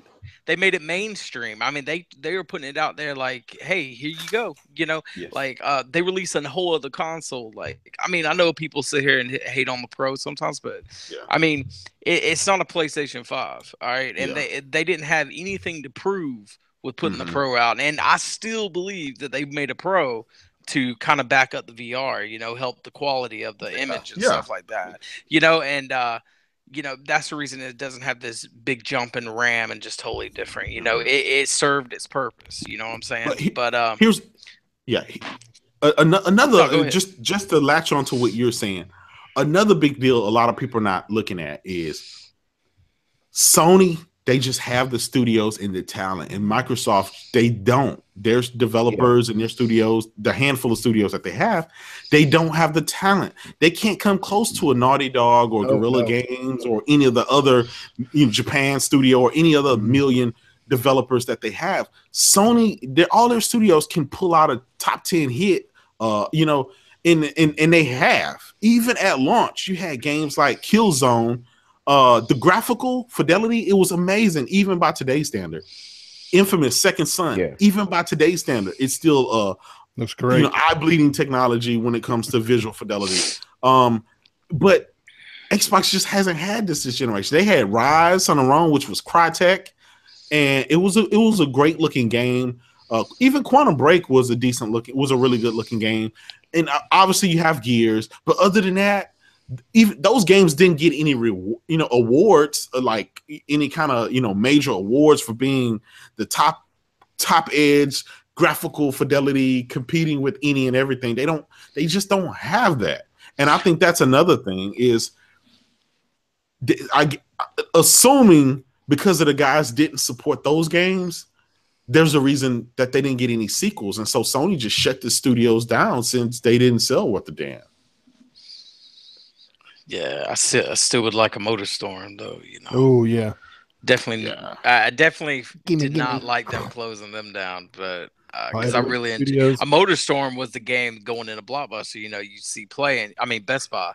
You see playing, and you're like, gosh, man, I ain't seen nothing like that on Xbox. It looked insane. Look at that mud. Yeah, that's what I thought. Wow, the mud actually forms to where the tires are, and oh my god, MotorStorm. So, Tony, what do you think Microsoft can do to change this whole thing around? As a journalist, as a person who write for all these games, and you're looking at the industry, you're seeing what's going on. What can Microsoft do to change things around from their output? That's a tough one. Because here's the thing, it's easy to go, oh yeah, they need games, but here's the thing, and I've said this a lot. Microsoft has actually done a very, very good job this generation of trying to bring new IP. The problem is the fans aren't buying them, right? As extreme as this may sound, I think Microsoft may need to start courting different types of fans, because these guys that are their current fan base, I'm talking about the extreme guys, they're not doing them any favors, like you see Aaron Greenberg and these other guys talking to Crap Gamer and Tim Dogs. Like, you got to disassociate yourself from these guys, man.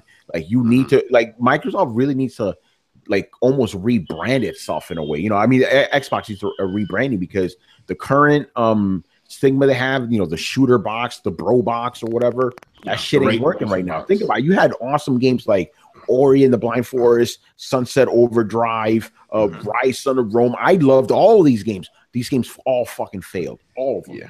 These guys weren't trying to have that, and it's ironic because these same fans that they hype up these games, but then when they come out, they don't buy them. Yeah, so I think Microsoft really has a problem.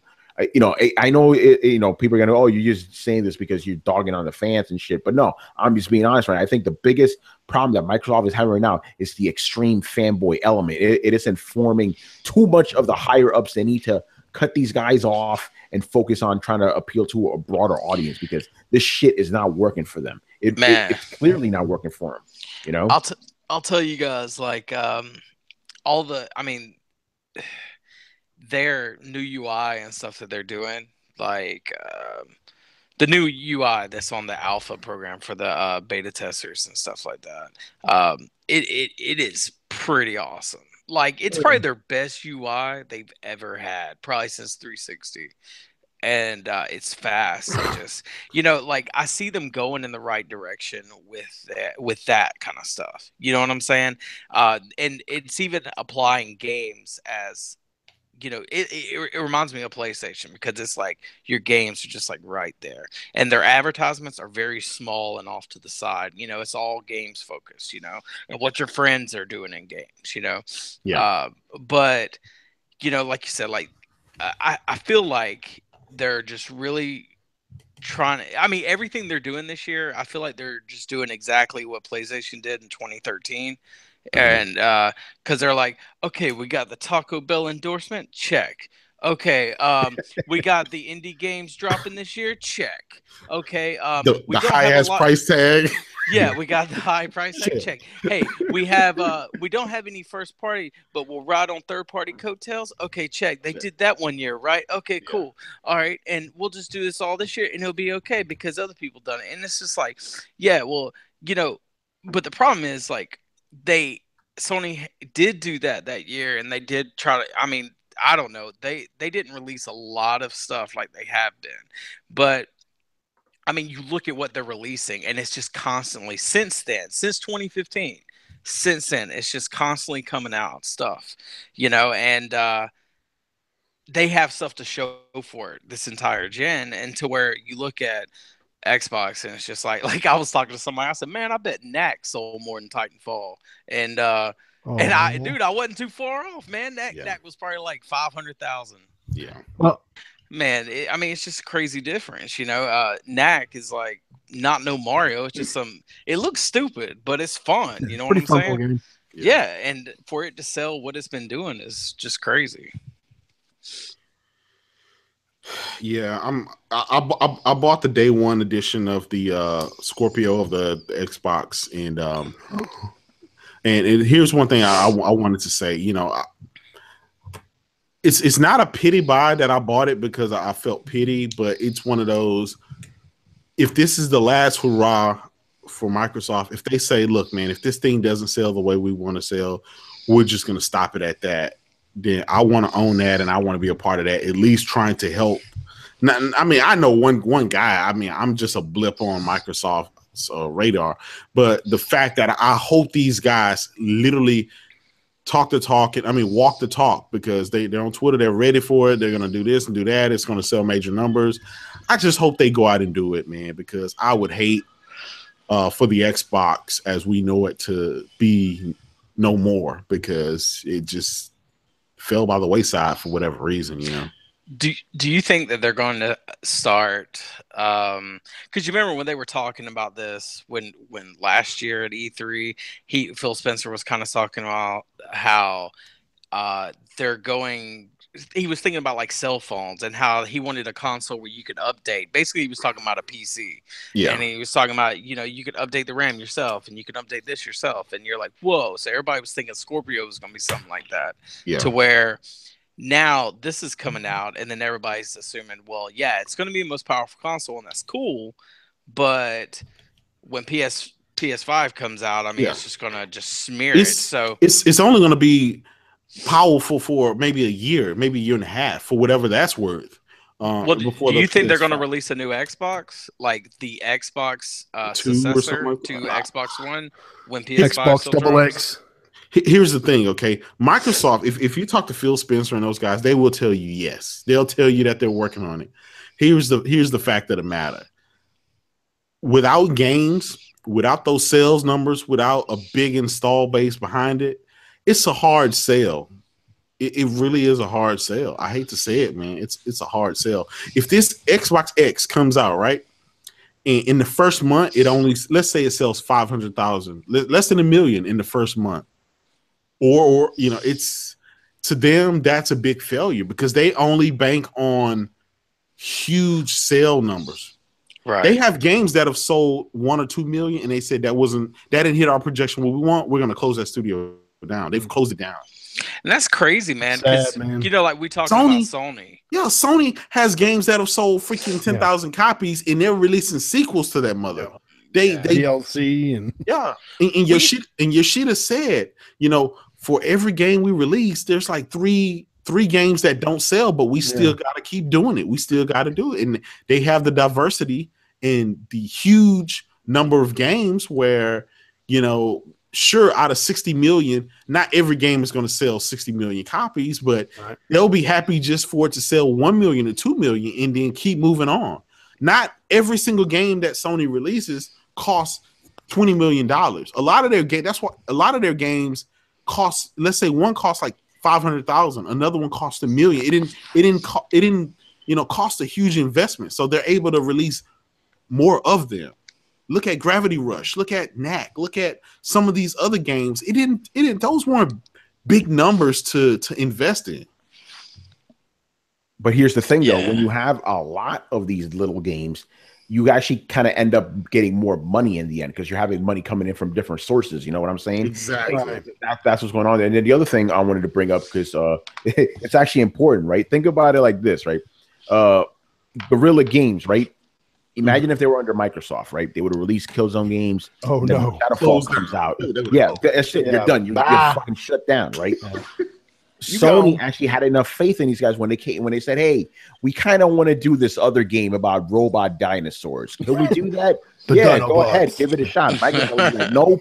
Microsoft would either shut them down and be like, "No, you're making another Killzone." You know, that's the Microsoft. Here's the thing: Microsoft, instead of trying to, you know, get money from a lot of different smaller, like, you know, things, they're trying to get money from like one or two giant things, you know, and that's not a way you do business, man. It really isn't. You know, why do you think their fan base isn't diverse? Because they just make the same fucking games. Meanwhile, Sony has everything for everybody, you know. Halo, Gears, and Forza. That's pretty much all you're gonna get. That's it. That's all they got. Let's just be honest here. That's all they have. Sony has everything. Any kind of game you want, Sony has you, you know.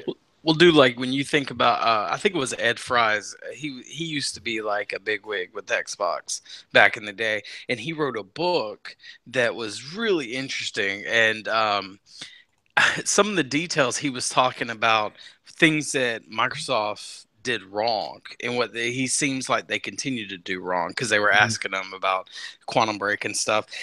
And he said, like back in the day when Microsoft was working to get Halo out, right? He said they were almost demanding that Bungie change the name of Halo. They thought it was stupid, and they wouldn't. Yeah, they wouldn't change it. They were like, "No, this is what we wanted," and they were like, "You need to change it. Like, you need, or at least add something." And you know, it's called Halo Combat Evolved. Oh, yeah. The reason it's put Combat Evolved is because Microsoft said that if you're just going to call it Halo, you got to put something else on there. So they put Combat Evolved. They were like, they are so into putting their hands into these projects. And, you know, it makes me really curious. They used to have a guy who used to do, I think, what Aaron Greenberg named during the 360. And don't ask me how I remember this stuff, but his name was Shane Kim. And Shane Kim was a salesman, just like Aaron Greenberg. And, dude, like, it makes me wonder, like, if even to this day, you know, now that Microsoft has ate some humble pie, if they still do that, you know, because Bungie was ready to break off from them, you know, and they left. A lot of developers break off from them. They leave. Look, he bought Lionhead with Peter Molyneux. Molyneux left and let them keep the company. Peter, yeah. Yep. And that's the thing. Like, Lionhead is a name. You know, it's kind of like Rare. Like, when you see Lionhead, you think of Fable, and I love the Fable series, you know. They lose that when they close these studios down, you know. So, you know, when we look at Sony and we see Sucker Punch, we're like, oh, yeah, you know, regardless. We don't know who works there. I mean, they could have all new people just made Pac-Man games, but it's got Sucker Punch on there, so we're expecting something good, you know. So, but that's the thing, like, they don't have any of that, man. Well, you see Coalition, you're automatically going to say, okay, here goes the Gears of War. You're going to see 343, okay, here's Halo, you know. You see Turn 10, okay, here's Forza, you know. I mean, the biggest surprise, I think, at their E3 was that Ori and the Blind Forest, that sequel.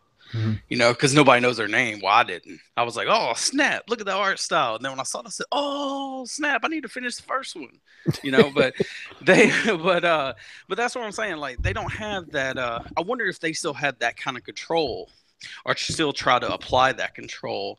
And that's what causes a hindrance with relations, you know, to where Sony just say, do what you do. You know what I mean? Yeah. Like, so, I mean, that, dude, I bombard Phil and them. I'll ask them every once in a while when I'm feeling froggy. They don't ever answer anything. You know, they only answer like these guys saying, oh, man, kiss their ass. Yeah, hey, it's Xbox One.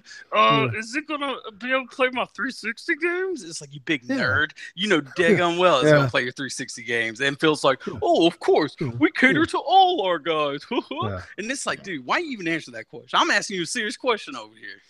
Yeah, you know, but yeah, I mean, it's just, I wonder, we're seeing the outside of them change so much, and we see Sony changed a lot from the PS3 era. You know, it's to wonder if Microsoft actually has changed internally, or like you said, are they just still trying to get just Windows 10 in everybody's house and then just say, hey, we're just going to ride the coattail. It makes me feel like they're just trying to be Steam, but on that, you remember back in the day they were talking about. Steam was going to release a console inside everybody's home, and they never did it. And then they were talking about, well, Xbox wanted to turn into a console like that. They were talking about it, a service base. Like, I'm wondering if that's something that they are trying to do still, without actually saying they're doing it. You know, because right now they're all about these services. Again, they can make their profits. They found out that they can make their profits not from selling hardware, not for creating games and spending money, investing money in studios, but they can make their money back from $10 a month for Game Pass, $10 a month from EA Access, even the Beam. It's not even Beam anymore. It's Mixer. They're going to have that subscription for that. That's going to be $10. That's $30 right there on top of Xbox Live, which is, you know, what, $10 a month. So that's, you know, let's $50, $60 a month for every Xbox guy. If they can get that, they can sustain. They don't have to make any games. They can just stay right there. They're making the same amount of money that they would if they were selling consoles. And that's why this is what they're doing, man. This is just common sense. This is the math. This is why they're able to sustain so long and without giving you what people were, you know, looking for, which is games. Yeah, it's crazy. They've given up all their IPs over to the PC. They've given up everything. So I mean, technically, they're not locked into the console ecosystem. They can just, hey, these are the studios that we have. We'll have Minecraft on PC, Forza on PC, Halo on PC, Gears of War on PC. And, you know, for the guys who really can't afford a PC, we'll have this little box here. You can run our services on it. Here's a bunch of controllers. And that's it. That's what they've been delivering us for the last 24 months. Yeah, you guys heard about the Fortnite where recently a PS4 player was playing with the Xbox One player? Yeah, just like that was some big news. Yeah, so like everybody was saying PS4, Sony heard about it, and they said, nope. Dude, I honestly read somewhere, and Randall Thor, I don't know if you guys ever see what he actually made a video about it, that he don't even think it was Sony that told him to stop it. He thinks it was Microsoft, which was really interesting, and I heard that somewhere else before, because before, you know, PS4 plays with PC players, and Xbox players were taken off that list. He said it was off a where they just only play with Xbox players. They wasn't even gonna play with PC players. Yeah, like and it's like, but it's just funny, you know. Everybody just assumes because Sony isn't jumping the gun saying, "Heck yeah, let's do it for the gamers," and it's like, it's like, how is that against it? Just because it's almost like how's that against gamers because they don't want to allow Xbox to have this huge user base? It's anti-gamer, anti-consumer. They love to cry that stuff, except when Microsoft don't give them any games, they're not saying that's anti-gamer. You're not giving me any games. One thing I found out, they will not criticize Microsoft on anything. They will blame the developer. They will give death threats to the developer. They will blame journalists. They will blame everybody else but Microsoft. Nationalists, man. He's like, I keep telling you. You said it, man. You said it right. You said it right, man. You guys are nationalists, man. But anyway, guys, I actually got to get going, man. Yeah, I'm about to say it's getting pretty late. We better go ahead. Yeah. But I had a blast, man. Just real gamers talking games, man. That's what it's all about, Yeah. Dude, Oscar on Twitter actually tweeted me and said he enjoyed your insight into the industry. Oh, I appreciate it, man. If you enjoyed it, follow me, please. I think he already does, but he said he was really enjoying your behind the scenes take on what the industry's really like. Thanks for coming on, man. Yeah, me too. Man. Yeah, definitely enjoyed it, man. We gotta I gotta get all you guys on Throwdown eventually because man. Yeah, it's always hard because again we have 7 dudes on our podcast and we only have 3 slots available. So, but this week I'm gonna have Legend a Gamer. He's been asking me for a while, so I'm gonna have him on and hopefully try to get some more people on. During the next couple. It's crazy. The year's actually almost over, man. It is, dude. It is. So, but yeah, man. Again, I want to thank you guys, and if you like my insight and my bullshittery, follow me over on Twitter at Romudeth ROMUDETH. Check out my bio, and it has links to all my shit, and of course, the Brah has made all that available down below, so check that out. Yes, sir. Thanks again, Tony. Man, take it easy, dude. All right, man. See you guys. Take it easy. Take care, bro. Yeah. Well, that worked out pretty well. some great information, man. Some great insight into the industry. You can't buy that, man. Like Tony said, I've been trying for a couple of weeks to get him on. Yeah. And I was like, man, when he gets on there, I want to ask him about his career. He is a legit gaming journalist, and I want some of the followers and the fans of the site and just to kind of get the insight on it. And hey, man, Tony started. I mean, he did a phenomenal job with that. Yeah. But yeah, that'll wrap it up for tonight, guys. Thanks again for stopping by. I mean, I know Tony kind of took over half the show, but I mean, he's a special guest, man. It was really great. It was. I mean, he's awesome, man. I really enjoy it. I enjoy him on here and on Twitter. Yeah. So Toxic Tony. Yeah. Toxic Tony. But we'll just go ahead and close it up. Kratos, lead the way, man. Tell us where we can find you at, brother.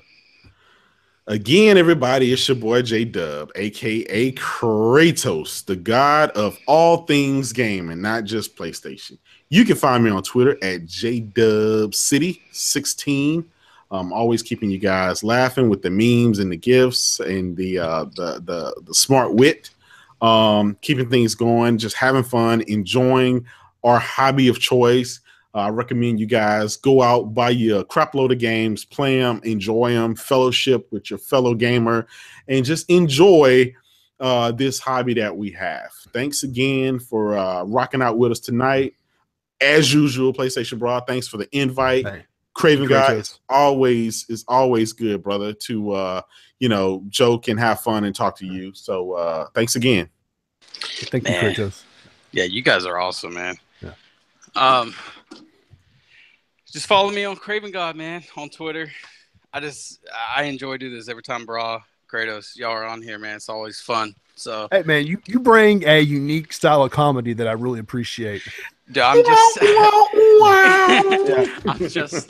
you're like me, man. Do the voices and the different characters, and I really appreciate that somebody else likes to do that kind of stuff too. Dude, I'm just an educated idiot, man. I'm just sometimes I don't even understand why I do the things I do or say the things, but I appreciate it always. Yeah. I appreciate always being on here, man. I enjoy it, dude. Video games are awesome. You guys too. So thanks again for everyone in the live chat that stopped by. I hope you enjoyed it enough to subscribe and throw us a like, And I hope you come back next time. I'm not sure if we'll be back next week. If not, it will definitely be the week after that. We'll have another guest on. I'm not sure who yet. The show is getting, people are starting to ask me like on a weekly basis, hey, man, can I come on? It's like, wait, let me get a note, put this down, man. I'll forget. I have so much going on in my head. Mm-hmm. People are starting to ask to come on, and I'm like, wait a minute, what? Yeah. At first, it's growing, begging. Man. It's growing. It's growing, man. I'm over here. Hey, Kratos, you want to come on again? Maybe. Kraven, you want to come on? Yeah, sure. Yeah. Now it's people. Hey, when can I come on? Oh, wait, what? It's a. Yep. It's a little slots field. Yeah. Let me put you on the list. You got to talk them video games. Yeah. But thank you everyone for stopping by, and I hope you have a good time. And I hope you keep on gaming because, like I always say, game on, brah. Game on. Peace out, brother.